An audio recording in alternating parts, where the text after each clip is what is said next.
Hello guys, welcome back to our channel Jyotikundu blogs. চলে এসেছি আবারও একটা নতুন ভিডিও নিয়ে। তো তোমাদের সকলকে শুভ দোল পূর্ণিমা। দোল পূর্ণিমা উপলক্ষে দেখো বাড়িতে চলে এসেছি, মন্দিরে পুজো দেওয়া হয়ে গেছে, তোমাদের সাথে 4-5টা আমি শেয়ার করছি। আর ঠাকুরের পায়ে আবির দেওয়া হয়ে গেছে। এখন একটু বাড়িতে দেখা করে তারপরে চলে যাব শ্বশুর বাড়ি।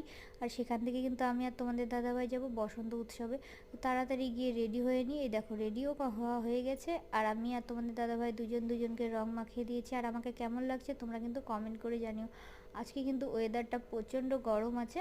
আর এই যে আমি সানগ্লাসও পরে নিয়েছি। এখন আমরা বেরিয়ে যাব দুজন। আর বাইরে কিন্তু হাওয়াও আছে।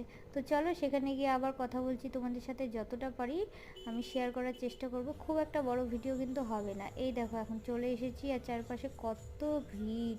আর অনেক টাইম হয়ে গেছে, কিন্তু আমরা যখন এসেছিলাম অত কিন্তু ভিড় ছিল না। মানে এইবারটা দেরি করে শুরু হয়েছে, তার জন্য আমরা তাড়াতাড়ি বাড়িতে চলে গিয়েছি। গরমে থাকা যাচ্ছিল না, একদম মানে পুড়ে যাচ্ছিলাম, ছায়া নেই। তো প্রতিবার যেখানে হয় খুব ছায়া থাকে, এইবার কিন্তু প্রচণ্ড গরম ছিল। আর দেখো আমার কিন্তু রং খেলা হয়ে গেছে। আর চারপাশে তোমাদের সবাইকে সাথে শেয়ার করছি। এই দেখো ফুচকার দোকান, আইসক্রিম, আমরা ফুচকা খেয়েছিলাম একদম বাজে। এটা হচ্ছে পরের দিনের ভিডিও। আমি আর তোমাদের দাদাভাই প্রচণ্ড পরিমাণ রং খেলেছি। তো টাটা, দেখা হচ্ছে নতুন কোনো ভিডিওতে। হ্যাপি হোলি।